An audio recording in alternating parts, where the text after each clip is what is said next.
Bonjour à tous, bienvenue dans ce webinaire Tout savoir sur la BDES organisé par Profex. Alors, avant de commencer, je vais vous donner deux, trois infos pratiques. Donc, sachez que la présentation est enregistrée.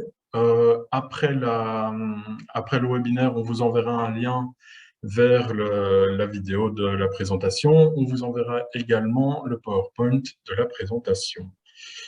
Voilà. Vous avez sans doute remarqué, votre micro et votre caméra sont coupés tous les deux. Vous pouvez interagir avec nous via l'onglet, le bouton Q&R pour les questions-réponses. N'hésitez pas à poser vos questions là et on y répondra en fin de présentation. Voilà pour les infos pratiques. Donc, je vais d'abord commencer par vous présenter ce qui est Profex et puis après, on ira vers le webinaire en tant que tel. Donc, Profex, c'est un bureau d'études et de conseil pour les entrepreneurs, les PME, les industriels, mais également pour les particuliers. Voilà, on a plusieurs domaines d'expertise, que ce soit au niveau des demandes de permis, donc pour tout ce qui est demande de permis d'urbanisme, d'environnement, permis unique, permis socio-économique. On a également des expertises dans l'étude de sol, donc on a des experts sol qui vont pouvoir réaliser les études pour la pollution du sol, études d'orientation, études combinées, études de caractérisation, etc. Au niveau de l'amiante, on peut réaliser des inventaires amiante. Pour tout ce qui est excavation et transport des terres, nous réalisons pour vous les rapports de qualité des terres. On peut vous aider dans la gestion des eaux de votre entreprise. Et on a également des architectes en interne qui vont pouvoir faire la coordination de chantier. Tout ça, ce sont les différents domaines d'expertise de Profex. Profex est présent dans la Belgique, au niveau de la Belgique, tant en Flandre qu'en Wallonie. Et pour nous, par exemple, nous sommes à Louvain-la-Neuve, donc c'est le bureau de Louvain-la-Neuve qui vous propose ce webinaire aujourd'hui. Et notre domaine d'expertise s'étend à toute la Belgique, donc dans les trois régions, Flandre, Bruxelles et Wallonie. Alors, Profex fait partie d'un groupe de 450 personnes, 450 experts, qui s'appelle United Expert Group, et qui réunit plusieurs entreprises. Donc, je vais vous en citer quelques-unes. Par exemple, nous avons BDA, qui est une entreprise spécialisée dans la stabilité. Nous avons Exergy, qui va plutôt s'occuper des techniques spéciales. Et puis, nous avons quelques bureaux d'architectes comme Ergout Visi, qui va s'occuper plutôt des bâtiments classés au patrimoine. Nous avons Bale Van Morgan, qui va plutôt réaliser des constructions vertes. Et Umine qui, là, va plutôt se charger de la réutilisation des matériaux dans la construction de nouveaux bâtiments. Voilà un petit exemple de différentes expertises qu'on peut vous proposer. Je vais maintenant céder la parole à Emeline Tillon, ma collègue, qui va vous présenter ce webinaire et donc parler de la banque de données de l'état du sol. Vas-y, Emeline. Merci François. Bonjour à tous. Donc effectivement, je parlais de la BDES. Mais qu'est-ce que signifie la BDES et quelles sont les obligations qui y sont liées? Donc la BDES, c'est le cadastre wallon des sols potentiellement pollués. Et quand on va voir sur le feed de la BDES, on voit que toutes les parcelles sont divisées dans un code couleur. Et il y a trois couleurs. Il y a la couleur blanc, il y a la couleur pêche et il y a la couleur lavande. En fonction de la couleur dans laquelle la parcelle va se trouver, on va avoir des obligations différentes envers le décret sol. Et ces obligations, elles vont se traduire en études de sol. Mais ces études de sol, qu'est-ce que c'est? Donc, je vais d'abord rapidement vous expliquer c'est quoi les études de sol. Ici, je les ai séparées en deux groupes. Donc, tout d'abord, il y a les études qui sont liées à la traçabilité des terres. Donc, si vous voulez excaver des terres et les envoyer ailleurs que sur votre parcelle, vous allez devoir réaliser un rapport qualité des terres qui a pour objectif de regarder la qualité des terres qui sont en place et qui vont être excavées. Ensuite, il y a les études de sol qui sont liées plus spécifiquement au décret sol pour gérer une pollution et l'assainir. Donc, quand on doit faire ces études-là, on commence par une étude d'orientation où on va regarder si oui ou non le site est pollué. Si le site est pollué, on va alors réaliser une étude de caractérisation où on va regarder l'ampleur de la pollution et on va la caractériser de manière horizontale et verticale dans le sol. Donc, on va regarder jusqu'où elle s'étend. Une fois qu'on connaît bien la pollution, on va réaliser une étude de risque. On va regarder s'il y a un risque envers la santé humaine, un risque de dispersion pour la pollution ou un risque pour l'environnement. Une fois qu'on a regardé les risques, on va parfois devoir assainir cet impact et on va réaliser un plan d'assainissement.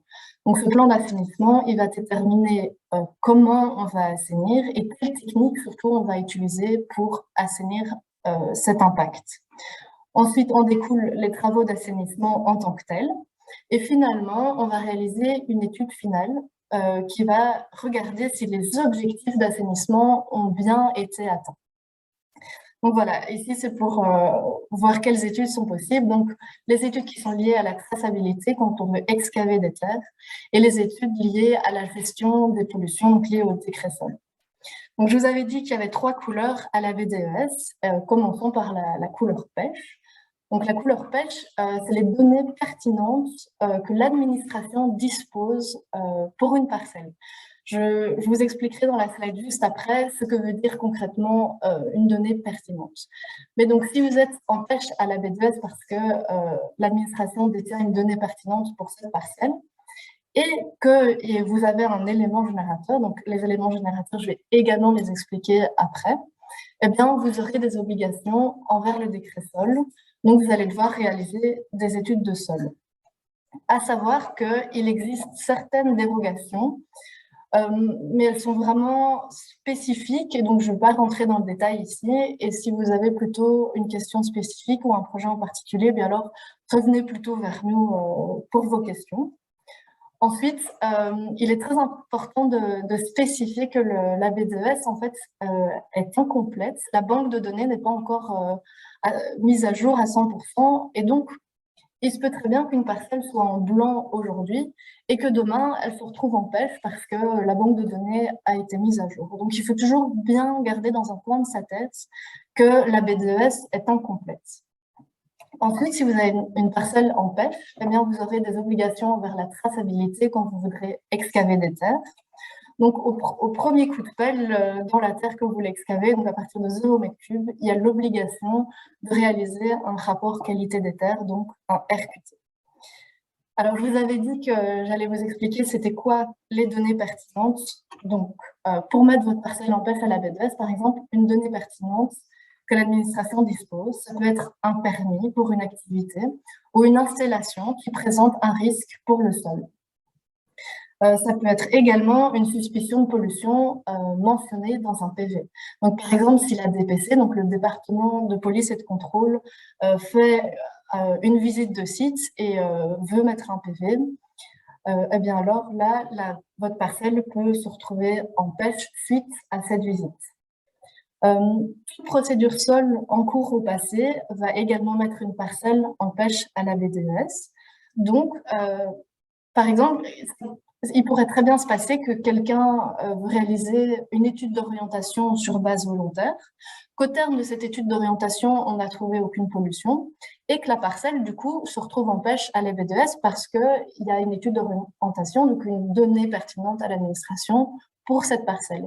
Et donc, pêche à la BDES, ça ne veut pas nécessairement dire qu'une parcelle est polluée. Donc, il faut toujours bien se renseigner de pourquoi une parcelle est coloriée dans cette banque de données.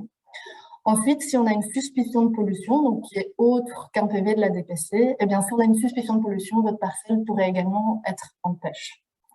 Alors, je vous avais dit, voilà, si votre parcelle est en pêche et qu'il y a un élément générateur, vous auriez des obligations. Donc, les éléments générateurs, quels sont-ils?